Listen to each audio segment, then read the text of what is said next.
1878 সালে London university থেকে ডাক্তারি ডিগ্রি নিয়ে নেটলি গিয়েছিলাম আমি সার্জন পাঠ্যক্রম পড়ার জন্য। সেখানে পড়াশোনা চুকিয়ে সামরিক বাহিনীতে যোগদান করলাম অ্যাসিস্ট্যান্ট সার্জন পদে। ইন্ডিয়া গিয়ে কাজ বুঝে নেওয়ার আগেই লাগলো আফগান যুদ্ধ। বোম্বাই পৌঁছে শুনলাম আমাদের বাহিনী গিরি সংকটের মধ্য দিয়ে শত্রুদের এলাকায় ঢুকে পড়েছে। অন্যান্য অফিসারদের সাথে কোনো মতে আমিও পৌঁছলাম কান্দাহারে। রেজিমেন্টের ডিউটি শুরু করে দিলাম তৎক্ষণাৎ। এ অভিযানে অনেকের বরাত খুলে গেছে, সম্মান পেয়েছে, পদোন্নতি ঘটেছে। আমার বরাতে জুটেছে শুধুই দুর্ভোগ। ব্রিগেড থেকে আমাকে সরানো হয়েছে। বার্কশায়ারের সাথে মেইওয়ানদের রক্তক্ষয়ী সংগ্রামে গিয়েছি। কাঁধে লেগেছে ডিজেল বুলেট, হাড় ভেঙেছে, সাবক্লেভিয়ান ধমনী ছুঁয়ে গেছে। খুনে গাজীদের হাতে ধরা পড়তে পড়তে বেঁচে গিয়েছি আরদালি মুরের জন্য। ঘোড়ার পিঠে ফেলে নক্ষত্রবেগে সে আমাকে নিয়ে এসেছে ব্রিটিশ সৈন্যবাহিনীর মধ্যে। দারুণ যন্ত্রণা আর পরিশ্রমে আমি তখন ধুঁকছি। ওই অবস্থায় আমাকে আনা হলো পেশোয়ারের সদর হাসপাতালে। অনেকটা সামলে ওঠার পর বারান্দায় বেড়াতাম, হাসপাতালের অন্যান্য ওয়ার্ডে ঘুরঘুর করতাম। তারপরেই আক্রান্ত হলাম অভিশপ্ত ভারতীয় আন্ত্রিক জ্বরে। শরীর একেবারে ভেঙে গেল, ভীষণ কাহিল হয়ে পড়লাম। মেডিকেল বোর্ডের সিদ্ধান্ত অনুযায়ী ফিরে এলাম ইংল্যান্ডে। ইন্ডিয়া থেকে সামরিক জাহাজ ওরন্টেজ 1 মাস পরে নামিয়ে দিয়ে গেল পোর্টসমাউথ বন্দরে। শরীরে তখন আমার আর কিছু নেই। সরকার ঠিক করলো আমাকে 9 মাস সম্পূর্ণ বিশ্রাম দেয়া হোক। ইংল্যান্ডে আমার 3 কুলে কেউ নেই। পকেটে রেস্ত বলতে দৈনিক 11.5 শিলিং বরাদ্দ। তাই এলাম লন্ডনে। ব্রিটিশ সাম্রাজ্যের সব উড়নচণ্ডীরা শেষ পর্যন্ত এখানে এসে জোটে। উঠলাম একটা হোটেলে, কিন্তু 2 দিনেই বুঝলাম ওই টাকায় হোটেলে থাকা সম্ভব নয়। হয় আমাকে লন্ডন ছেড়ে যেতে হবে, নয় জীবনযাপনের ধারা পাল্টাতে হবে। শেষেরটাই সহজ মনে হলো। কারো বাড়িতে সস্তায় থাকা খাওয়ার জায়গা খুঁজতে লাগলাম। যেদিন ঠিক করলাম সস্তায় থাকা খাওয়ার ব্যবস্থা করতে হবে, সেদিনই ক্রাইটেরিয়ন বারে দেখা হয়ে গেল স্ট্যামফোর্ডের সাথে।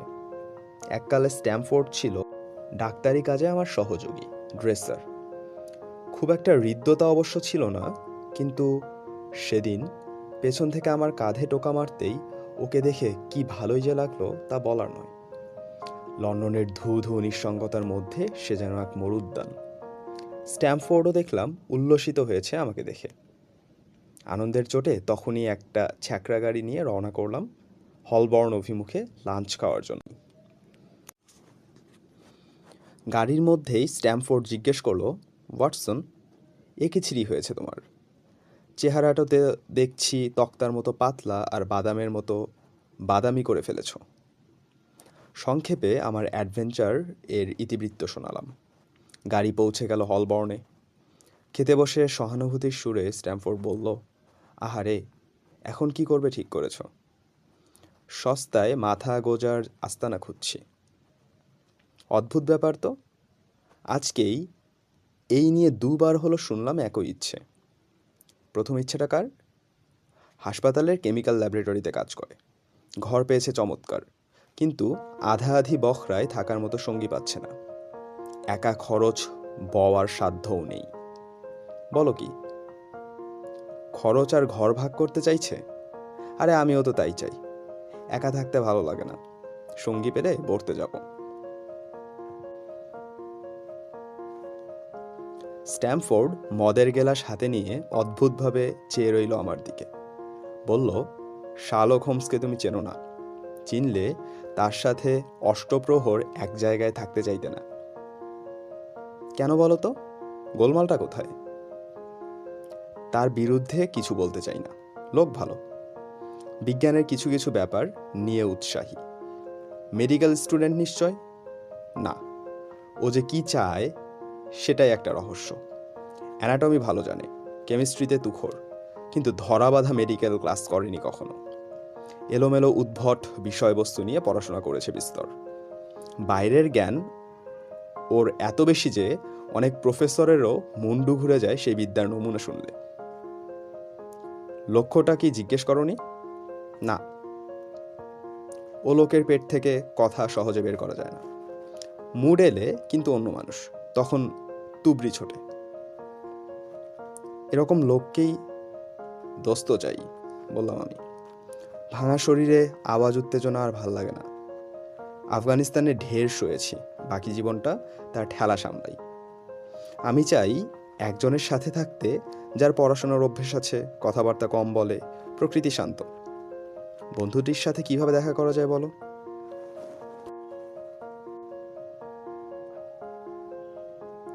ল্যাবরেটরি গেলেই পাবে। খেয়ালি লোক তো, কয়েক সপ্তাহ হয়তো ল্যাবরেটরির চৌকাঠ মারালো না, তারপরেই দেখবে উদয়াস্ত সেখানে পড়ে আছে। যদি একান্তই চাও, লাঞ্চ খেয়ে যাওয়া যাবে। অবশ্যই চাই। তারপর শুরু হলো অন্য কথাবার্তা। হলবর্ন থেকে বেরিয়ে ছ্যাঁকড়া গাড়ি ডেকে উঠে বসলাম। যেতে যেতে ভাবি বন্ধুটি সম্বন্ধে আরও অনেক কথা বলল স্ট্যামফোর্ড।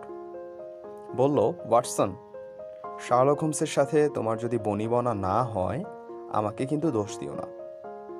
ল্যাবরেটরিতে মাঝে মাঝে ওকে দেখেছি। এর বেশি খবর আমি রাখি না। তুমি দেখা করতে চাইছো বলেই যাচ্ছি। আমাকে পরে দুশো না।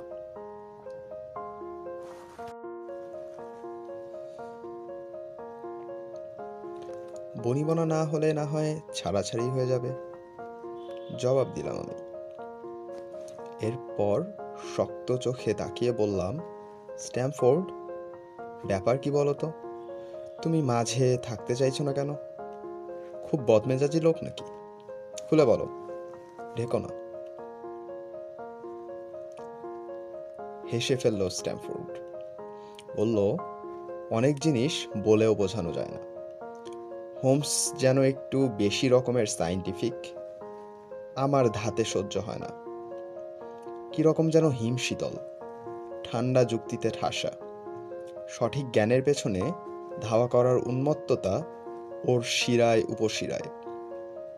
চামড়ার ওপর ওর নবতম আবিষ্কারের প্রতিক্রিয়া কি জানার জন্য খুব ঠান্ডা মাথায় বন্ধুর গায়ে ভেজিটেবল অ্যালকলয়েড চিমটি কেটে বসিয়ে দিতে পারে, মনের মধ্যে তিলমাত্র বিদ্বেষ না রেখে।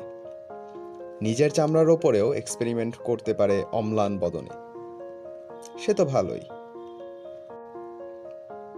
বাড়াবাড়ি হলেই খারাপ, যেমন ধরো না কেন। কাটাছেঁড়া করা ডাইসেক্টিং রুমে যদি যাদের নিয়ে গবেষণা তাদেরকেই লাঠিপেটা করতে আরম্ভ করে, ব্যাপারটা কিম্ভূত কিমাকার হয়ে দাঁড়ায় নাকি? লাঠিপেটা করে, তাহলে আর বলছি কি? মৃত্যুর পর আঘাত কতটা ফুটে ওঠে যাচাই করার জন্য অমন করে। আমার নিজের চোখে দেখা। এরপরেও বলবে সে ডাক্তারি ছাত্র নয়? বলবো বই কি, মেডিকেল স্টুডেন্ট তো নয়ই, সে যে কিসের স্টুডেন্ট ঈশ্বর জানেন। যাক গে ভাই, এসে গেছি। শার্লক হোমস লোক কীরকম আলাপ করে নিজেই বুঝে নাও।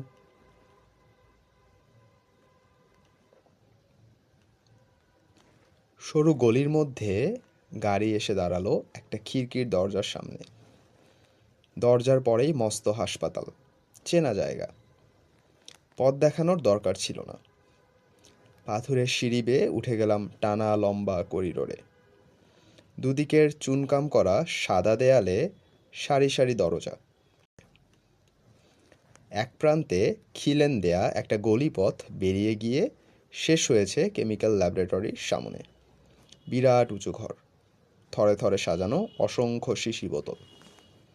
চওড়া নিচু বিস্তর টেবিলে বকযন্ত্র, টেস্ট টিউব আর নীলাভ শিখাচঞ্চল জ্বলন্ত বুনসেন বার্নার। ঘরের মধ্যে ছাত্র বলতে একজনই, দূরের টেবিলে হেট হয়ে কাজে নিমগ্ন। আমাদের পায়ের আওয়াজে ঘাড় ফিরিয়ে তাকালো। পরক্ষণেই চেঁচিয়ে উঠল সল্লাসে। এক হাতে একটা টেস্ট টিউব তুলে ধরে চেঁচাতে চেঁচাতে দৌড়ে এলো আমাদের দিকে। পেয়েছি। হিমোগ্লোবিনের সংস্পর্শে এলেই থিতিয়ে যাওয়ার মতো একটাই কেমিক্যাল আমি পেয়েছি। সোনার খনি আবিষ্কার করলেও বুঝি এর বেশি উল্লাস ওই মুখে ফুটত না। আলাপ করিয়ে দিল Stamford. Doctor Watson, mister Sherlock Holmes.